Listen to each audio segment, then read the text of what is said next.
신명기 13장. 너희 중에 선지자나 꿈꾸는 자가 일어나서 이적과 기사를 내게 보이고 그가 내게 말한 그 이적과 기사가 이루어지고 너희가 알지 못하던 다른 신들을 우리가 따라 섬기자고 말할지라도 너는 그 선지자나 꿈꾸는 자의 말을 청종하지 말라. 이는 너희 하나님 여호와께서 너희가 마음을 다하고 뜻을 다하여 너희 하나님 여호와를 사랑하는 여부를 알려하사 너희를 시험하심이니라. 너희는 너희의 하나님 여호와를 따르며 그를 경외하며 그의 명령을 지키며 그의 목소리를 청종하며 그를 섬기며 그를 의지하며 그런 선지자나 꿈꾸는 자는 죽이라. 이는 그가 너희를 애굽 땅에서 인도하여 내시며 종되었던 집에서 속량하신 너희 하나님 여호와를 배반하게 하려 하며 너희 하나님 여호와께서 내게 행하라 명령하신 도에서 너를 꿰어 내려고 말하였음이라. 너는 이같이 하여 너희 중에서 악을 제할지니라. 네 어머니의 아들 곧 내 형제나 네 자녀나 내 품의 아내나 너와 생명을 함께하는 친구가 가만히 너를 꿰어 이르기를 너와 내 조상들이 알지 못하던 다른 신들 곧 내 사방을 둘러싸고 있는 민족 혹 내게서 가깝든지 내게서 멀든지 땅 이 끝에서 저 끝까지에 있는 민족의 신들을 우리가 가서 섬기자 할지라도 너는 그를 따르지 말며 듣지 말며 긍휼히 여기지 말며 애석히 여기지 말며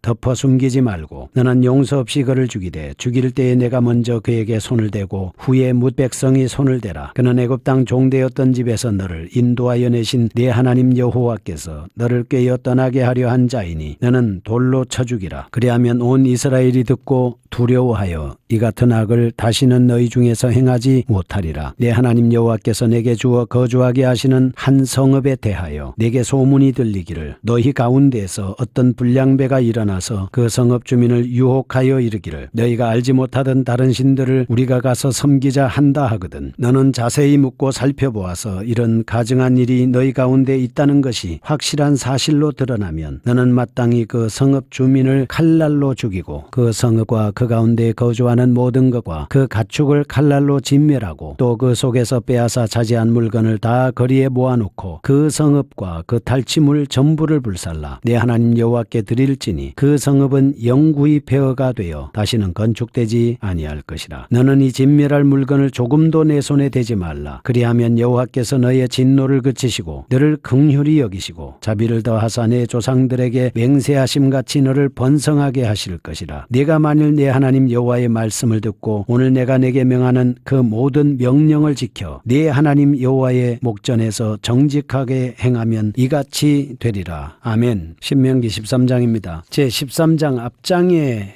이어서 여호와에 대한 신앙의 변질을 막기 위해서 순수성을 유지하기 위해서 가나안 정착 후에 예상되는 거짓 종교로부터 유혹을 철저히 근절시키라고 훈계하고 있습니다. 12장은 외부로부터 우상 숭배에 대한 유혹이라고 할 수가 있죠. 근데 13장 말씀은 이스라엘 내부로부터 발생할 수 있는 거짓 종교의 위험에 대한 경고입니다. 1절에서 5절 말씀은 거짓 선지자들에 대한 거짓 종교 유혹에 대해서 경고하고 있습니다. 6절에서 11절 말씀은 가족과 친구들에 의한 유혹을 경고합니다. 12절에서 18절은 군중들에 의한 유혹을 엄하게 경고하고 있습니다. 먼저 보겠습니다. 1절에서 5절 말씀에 나타나 있는 거짓 선지자들을 경계하라 하는 것입니다. 이스라엘 내부로부터 발생할 수 있는 거짓 선지자들의 예언자들에 의한 유혹을 경계하고 분쇄하라라고 하는 것이죠. 선지자나 꿈꾸는 자가 일어나서 다른 신을 따라서 섬기자고 할지라도 청종하지 말고 선지자나 꿈꾸는 자는 반드시 죽여야 한다. 우리의 신앙을 유혹하는 원인인 싹을 아예 제거하라고 하는 것입니다. 잘라버리라고 하는 것입니다. 지금으로 말하면 이단과 사이비 그리고 우상숭배 이런 거짓 교리들을 가지고 사람을 유혹하는 사탄의 문화를 제거해야 한다. 이렇게 말씀하고 있습니다. 그러면 하나님 말씀을 다시 한번 보겠습니다. 13장 1절 너희 중에 선지자나 꿈꾸는 자가 일어나서 이적과 기사를 내게 보이고 그가 말한 이적과 기사가 이루어집니다. 그리고 너희가 알지 못하던 다른 신들을 우리가 따라 섬기자고 말할지라도 너는 그 선지자나 꿈꾸는 자의 말을 청종하지 말라 이렇게 말씀을 합니다. 왜냐하면 하나님 여호와께서 마음을 다하고 뜻을 다하여 너희의 하나님 여호와를 사랑하는 여부를 알려하사 너희를 시험하심이니라 이렇게 말씀을 하셨습니다. 너희는 너희 하나님 여호와를 따르며 그를 경외하며 그의 명령을 지키며 그의 목소리를 청종하며 그를 섬기며 그를 의지하며 그런 선지자나 꿈꾸는 자는 반드시 죽여야 된다 말씀을 하고 있습니다. 왜냐하면 애굽 땅에서 인도하여 내시고 종되었던 집에서 속량하신 하나님 여호와를 배반하게 하려고 하기 위해서 그들은 꿰는다고 하는 것이죠. 유혹한다는 것입니다. 그래서 하나님께서는 자기 백성들에게 이렇게 꿰고 유혹하는 이 악의 세력들을 완전히 제거해야 된다 이렇게 말씀을 합니다. 우리들의 내부에서 사람을 선동하고 유혹하는 거짓 선지자들, 거짓 선생들, 거짓 성도들을 악으로부터 보호하기 위해서는 공격적인 전도가 필요합니다. 우리는 오직 4절에서 너희는 너희 하나님 여호와를 따르며 여호와를 경외하며 여호와의 명령을 지키며 여호와의 목소리를 청종하며 여호와를 섬기며 여호와를 의지하며 그리고 나서 우리가 해야 될 일이 무엇입니까? 선지자나 꿈꾸는 자는 죽이라 이렇게 말씀하고 있습니다. 다른 신을 섬기게 하려는 의도는 거짓 교사들의 목표입니다. 왜냐하면 지음을 받은 인간이 창조주 하나님의 주권을 인정하지 않고 하나님께 돌려야 될 영광을 도리어 허탄하고 이렇게 무익한 피조물에게 돌리게 하는 것이 우상숭배이기 때문입니다. 그런 측면에서 우리는 하나님의 말씀을 사수해야 합니다. 거짓 선지자들은 성도를 미혹하기 위해서 이적도 행하고 그리스도 이름을 도용합니다. 예수님의 이름을 빙자합니다. 가짜 교회를 세웁니다. 가짜 교단을 만듭니다. 교인 행세합니다. 말세가 가까울수록 이렇게 교회는 거짓 선지자들이 이단과 사이비들이 많이 출현하게 되어 있습니다. 이런 사실을 알고 우리는 대처해야겠습니다. 한번 보겠습니다. 예레미야 28장 10절에 보면 선지자 하나냐가 선지자 예레미야의 목에서 멍에를 빼앗아 꺾고 모든 백성 앞에서 하나냐가 말하여 이르되 여호와께서 이와 같이 말씀하시니라. 내가 2년 안에 모든 민족의 목에서 바벨론의 왕 느부갓네살의 멍에를 이와 같이 꺾어 버리리라 하셨느니라. 하매 선지자 예레미야가 자기의 길을 가니라. 선지자 하나냐가 선지자 예레미야의 목에서 멍에를 꺾어버린 후에 여호와의 말씀이 예레미야에게 임했습니다. 너는 가서 하나냐에게 말하기를 여호와의 말씀에 내가 나무 멍에를 꺾었으나 그 대신 쇠 멍에를 만들었느니라. 선지자 예레미야가 선지자 하나냐에게 이르되 하나냐여 들으라. 여호와께서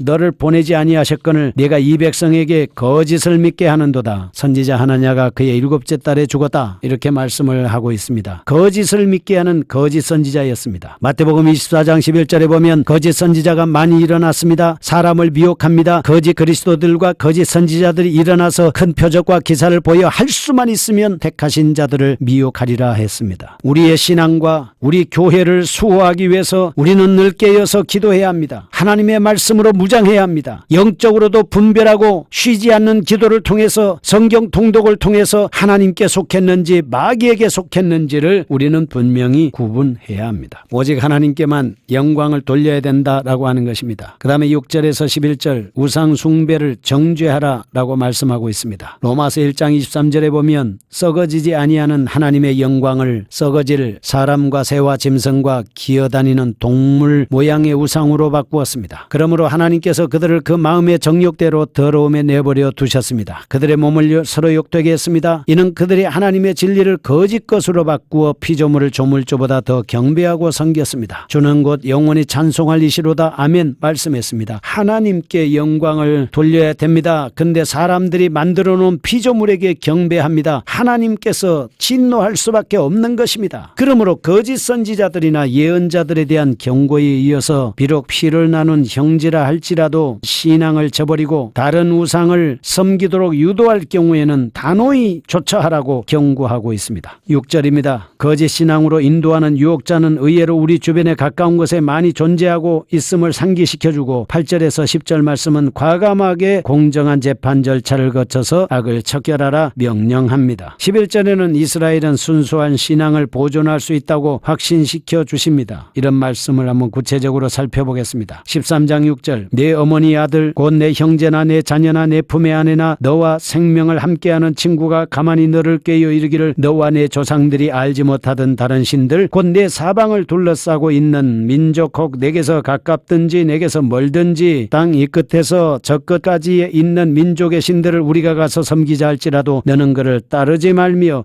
듣지 말며 긍휼히 여기지 말며 애속히 여기지 말며 덮어 숨기지 말고 너는 용서 없이 그를 죽이되 죽일 때에 내가 먼저 먼저 그에게 손을 대고 후에 모백성이 손을 대라. 그는 애굽 땅 종되었던 집에서 너를 인도하여 내신 네 하나님 여호와에게서 너를 꾀어 떠나게 하려 한 자이니 너는 돌로 쳐 죽이라. 그리하면 온 이스라엘이 듣고 두려워하여 이 같은 악을 다시는 너희 중에서 행하지 못하리라 말씀을 하셨습니다. 출애굽기 32장 27절을 보겠습니다. 모세가 그들에게 이르되 이스라엘의 하나님 여호와께서 이렇게 말씀하시기를 너희는 각각 허리에 칼을 차고 진 이문에서 저 문까지 왕래하며 각 사람이 그 형제를 각 사람이 자기의 친구를 각 사람이 자기의 이웃을 쳐 죽이라 하셨느니라. 레위 자손이 모세의 말대로 행하며 이날의 백성 중에 3,000명가량이 죽임을 당하니라. 모세가 이르되 각 사람이 자기의 아들과 자기의 형제를 쳤으니 오늘 여호와께 헌신하게 되었느니라. 그가 오늘 너희에게 복을 내리시리라 말씀을 했습니다. 심판하라 하는 것입니다. 출애굽기 20장 4절 보시면 너를 위하여 새긴 우상을 만들지 말고 또 위로 하늘에 있는 것이나 아래로 땅에 있는 것이나 땅 안에 물속에 있는 것에 어떤 형상도 말든지 말라 명령합니다. 레위기 16장 1절에는 너는 자기를 위하여 우상을 만들지 말지니 조각한 것이나 주상을 세우지 말며 너희 땅에 조각한 석상을 세우고 그에게 경배하지 말라. 나는 너희의 하나님 여호와이니라. 만들지 말라 경배하지 말라 하는 것입니다. 레위기 16장 30절입니다. 내가 너희의 산당들을 헐며 너희의 분향단들을 부수고 너희의 시체들을 부서진 우상들 위에 던지고 내 마음이 너희를 싫어할 것이며 하나님이 싫어합니다. 갈라디아서 5장 20절 우상 숭배와 주술 이런 것을 육체의 일이라고 금지시키고 있습니다. 시편 115편 4절입니다. 그들의 우상들은 은과 금이요 사람이 손으로 만든 것이라. 우상을 만드는 자들과 그것을 의지하는 자들이 다 그와 같으리로다. 우상을 숭배하는 사람들은 우상과 같은 존재가 된다라고 하는 것입니다. 고린도전서 10장 14절 보면 그런즉 내 사랑하는 자들아 우상 숭배하는 일을 피하라. 요한일서 5장 21절 자녀들아 너희 자신을 지켜 우상에게서 멀리하라. 하나님께서 제1계명과 2계명을 통해서 금하신 우상 숭배를 척결하고 하나님만을 섬기면 천대까지 은혜를 받게 됩니다. 오직 우리는 예수님 제1주의 하나님 제1주의로 살아야 합니다. 여호와의 신앙과 어긋나는 모든 행위는 과감하고도 단호하게 배격하고 척결해야 합니다. 이처럼 신앙은 생명과 직결되는 문제이기 때문에 그렇습니다. 세 번째는 12절에서 18절 말씀에 우상 숭배자의 유혹에 한 성읍이 빠졌을 경우에 어떻게 처리할 것이냐. 12절에서 14절은 성읍이 우상 숭배에 빠졌는 일을 진상 규명하라고 말씀합니다. 15절에서 16절은 그 경우에 사실로 판명되면 이스라엘이 이미 진멸시켰던 가나안의 성읍들처럼 그 성읍도 거민은 물론 가축까지도 남기지 말고 다 진멸하라 이렇게 말씀을 합니다. 17절에서 18절은 이스라엘이 그처럼 하나님의 명령을 다 준행하여 순수한 신앙을 보존하였을 경우에는 오히려 풍성하게 갚아주시는 하나님의 복과 은혜를 누리게 된다라고 하는 약속입니다. 말씀으로 자세히 살펴보겠습니다. 13장 12절 내 하나님 여호와께서 내게 주어 거주하시는 한 성읍에 대하여 내게 소문이 들리기를 너희 가운데서 어떤 불량배가 일어나서 그 성읍 주민을 유혹하여 이르기를 너희가 알지 못하던 다른 신들을 우리가 가서 섬기자 한다 하거든 너는 자세히 묻고 살펴보아서 이런 가증한 일이 너희의 가운데 있다는 것이 확실한 사실로 드러나면 너는 마땅히 그 성읍 주민을 칼날로 죽이고 그 성읍과 그 가운데 거주하는 모든 것과 그 가축을 칼날로 진멸하라 말씀을 합니다. 또 그 속에서 빼앗아 차지한 물건을 다 거리에 모아놓고 그 성읍과 그 탈취물을 전부 불살라 하나님께 드려라 말씀을 하고 있습니다. 그 성읍은 영구의 폐허가 되어 다시는 건축하지 되지 아니할 것이다 말씀합니다. 너는 이 진멸할 물건을 조금도 내 손에 대지 말라. 그리하면 여호와께서 그의 진노를 그치시고 너를 긍휼히 여기시고 자비를 더하사 너의 조상에게 맹세하신 같이 너를 번성하게 하실 것이다. 내가 만일 여호와 하나님의 말씀을 듣고 오늘 내가 내게 명하는 그 모든 명령을 지켜 내 하나님 여호와의 목전에서 정직하게 행하면 이같이 되리라 말씀하셨습니다. 한 성읍 전체가 우상 숭배 유혹에 빠지게 되면 성읍의 거민들과 가축들 모든 것을 불살라 완전히 진멸하였습니다. 하나님께서는 우상 숭배를 철저하게 배격하십니다. 오직 하나님께만 영광 돌리시길 축복합니다. 이처럼 우리도 하나님의 영광을 위해서 전도하고 이 땅에 하나님 나라가 확장되도록 해야겠습니다. 거룩하신 하나님 아버지 감사합니다. 하나님의 말씀에 붙잡혀 하나님만 섬기고 우상을 적결하는 저희가 되게 하여 주옵소서. 예수님의 이름으로 기도합니다. 아멘.